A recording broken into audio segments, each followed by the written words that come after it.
Palavra aberta. Minas Gerais chega a 569 casos de feminicídio em apenas 3 anos e meio. As estatísticas assustadoras apontam a média de 13 mortes violentas por mês. Ou seja, a cada 2 dias praticamente, uma mulher perde a vida no estado num contexto de violência doméstica ou apenas pelo fato de ser do sexo feminino. Na maioria das ocorrências, o crime é praticado por companheiro ou ex-companheiro. De 2021 até 2023, houve aumento dos registros. Foram 155 em 2021, 176 em 2022 e 184 feminicídios em 2023.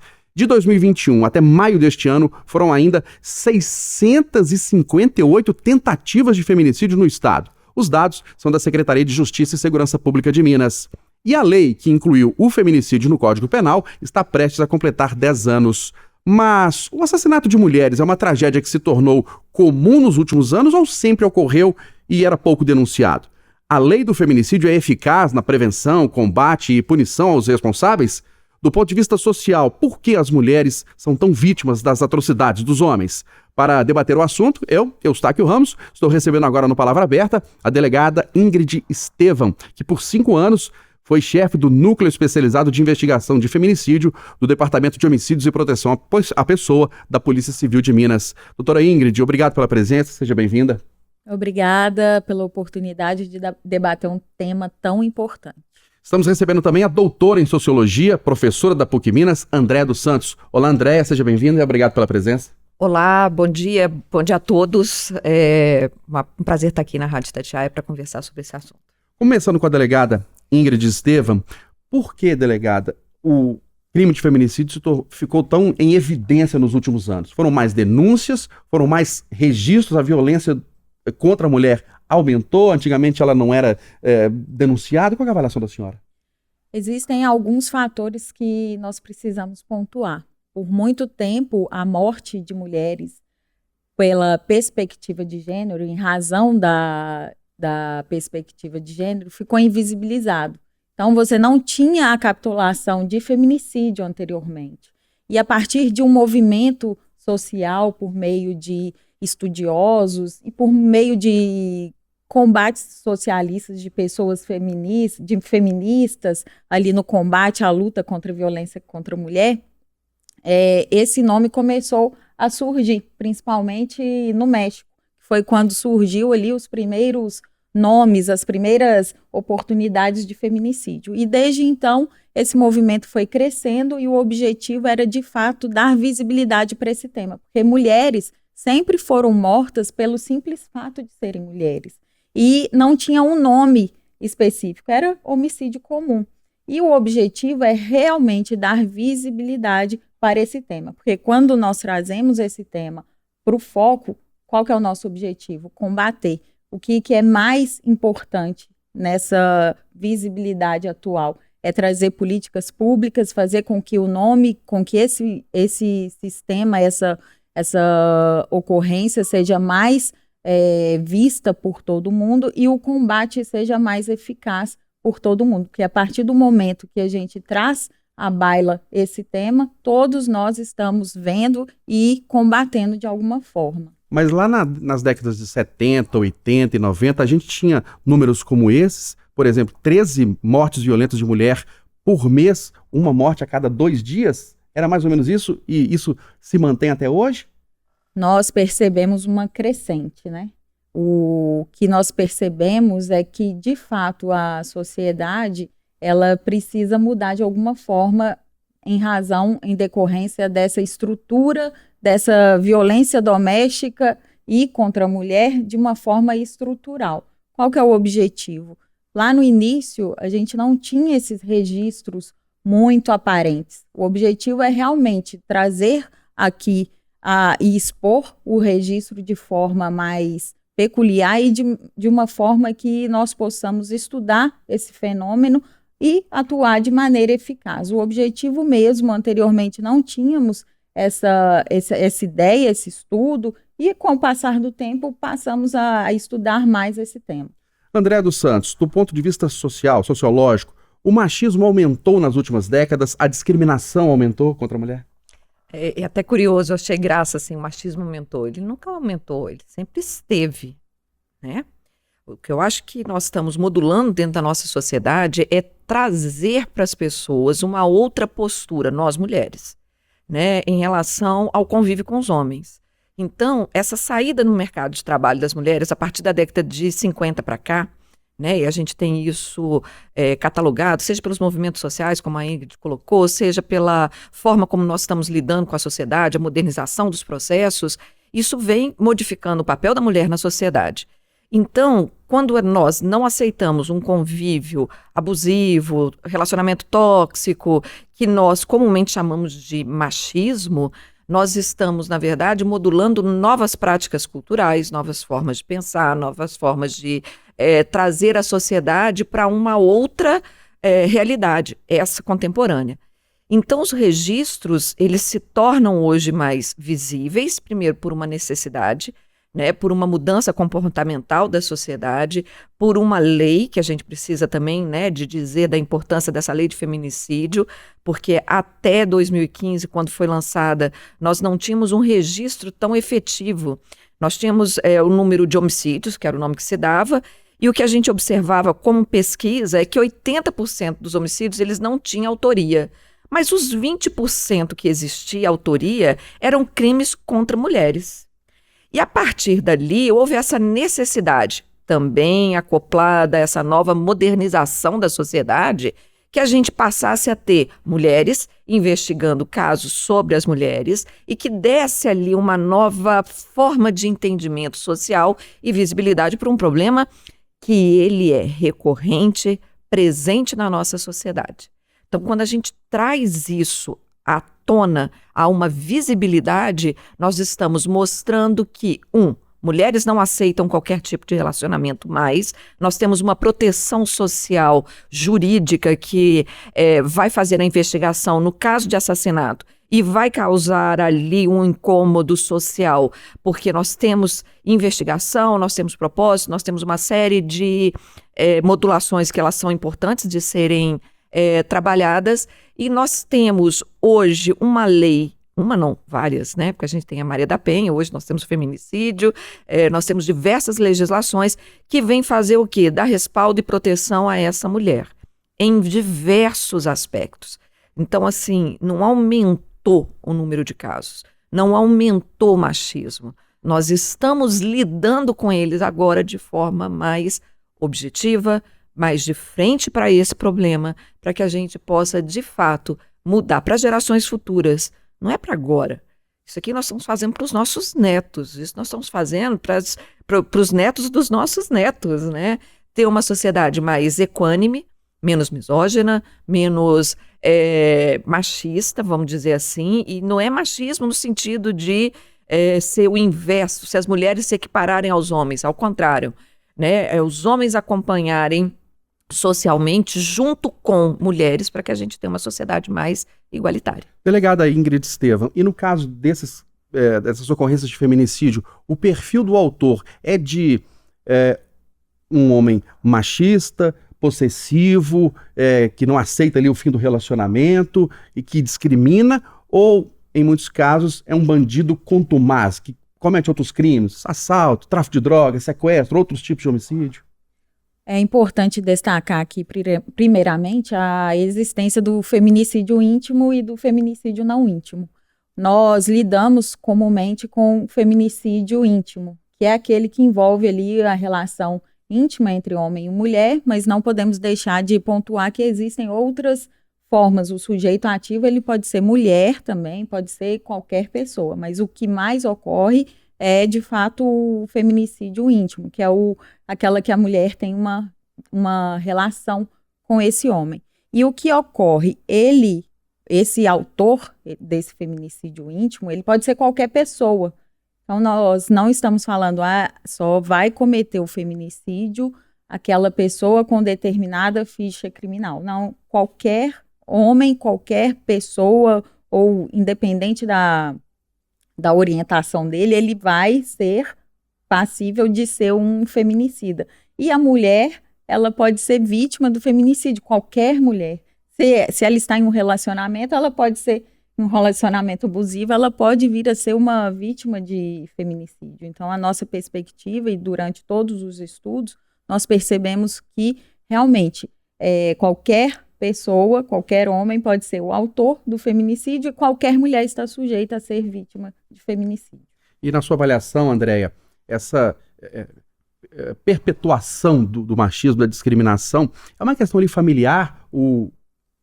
A criança, né, o rapazinho ali, o adolescente, o jovem, vê o pai machista, violento e copia aquilo, ou é uma sociedade como um todo machista, discriminatória? Eu, particularmente, observo que nós temos uma relação entre essa vivência particular, familiar, violenta, machista, né? Nós, mulheres, também precisamos de estar atentas aos comportamentos, nós educamos os filhos e nós precisamos de ter também esse compromisso de educar filhos menos machistas para uma sociedade mais igualitária, e não é uma reprodução exclusivamente do comportamento do pai, né? Daquela relação familiar, da maneira como está sendo estabelecida.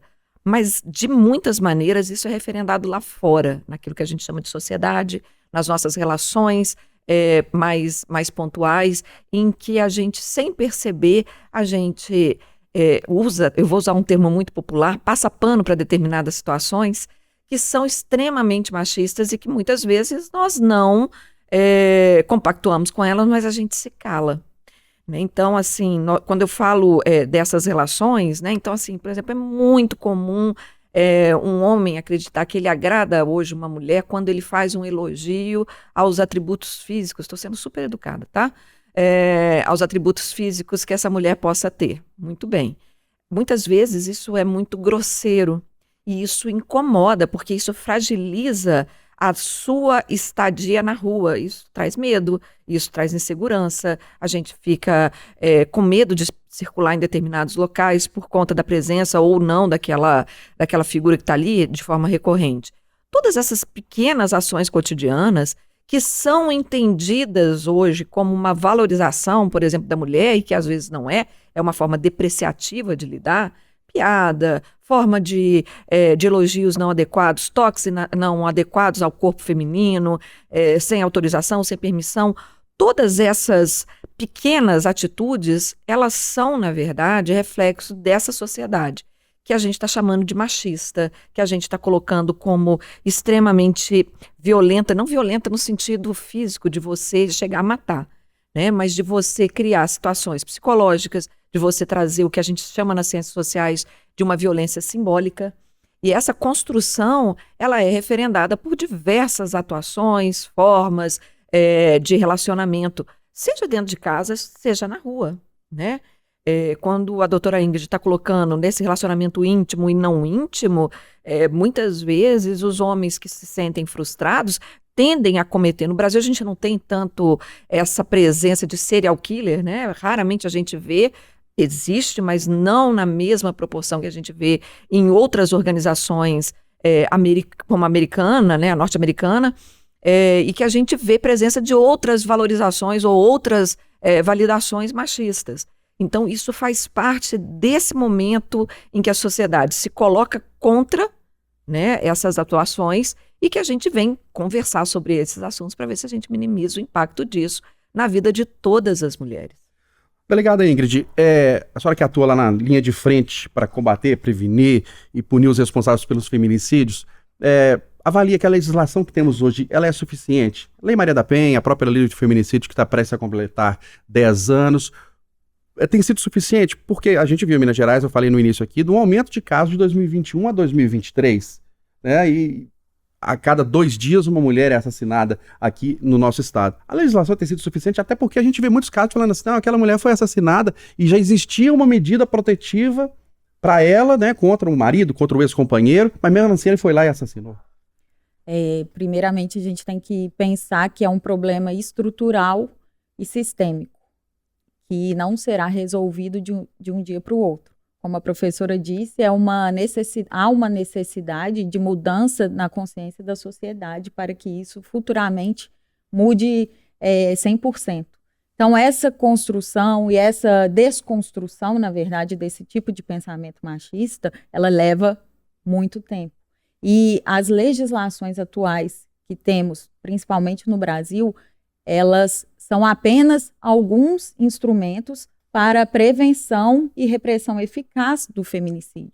Mas nós precisamos lembrar que a prevenção do feminicídio, ela não é só por meio ali da polícia.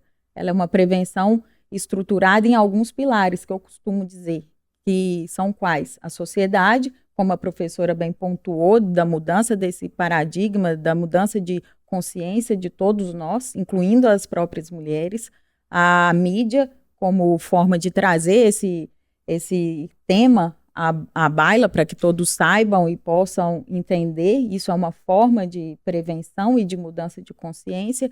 Até mesmo a mídia, no momento em que vai noticiar algum feminicídio, ela precisa ter consciência que o objetivo da notícia daquele crime precisa ser mais educativa do que pegar um ponto específico da vítima e ir em cima dela. A sociedade, a família ela precisa estar engajada, envolvida com aquela possível vítima na medida em que acolhe essa mulher que vem sofrendo inúmeras violências. E o Estado, como um todo, com certeza, na frente de prevenir e de reprimir. E a própria mulher, que está inserida nessa sociedade, não perpetuar algumas situações, procurar ajuda, e a sociedade realmente, o objetivo é que não a culpe, não julgue, e se vê determinada situação, ao invés de apontar o dedo para essa mulher, o objetivo é o acolhimento. Então, para que, e como forma das legislações que você mencionou, o Estado, ele usa esse instrumento para poder prevenir e combater. Então, é uma rede de apoio, uma rede de atuação para poder prevenir e evitar, mas isso não será de um dia para o outro, isso vai necessitar muitos anos, né? Mas no caso, por exemplo, das medidas protetivas, o afastamento do homem do convívio da mulher, ele não pode se aproximar, tem que ficar no máximo a 500 metros de distância, no mínimo a 500 metros de distância da mulher, mas como eu falei, muitas vezes ele desrespeita isso, burla isso e vai lá e assassina a mulher. Não há falhas na fiscalização, no cumprimento dessas medidas protetivas, não? É um mito isso, de afirmar que a medida protetiva ela não salva mulheres. Dos 5 anos que eu estive à frente do Núcleo Especializado de Investigação de Feminicídio, eu pude perceber que 90% dos casos, as mulheres não tinham medida protetiva, elas não pediram. E os outros casos que elas tinham medida protetiva, elas de alguma forma acreditavam que aquele homem não ia fazer nem nada e abriram brecha para se aproximar.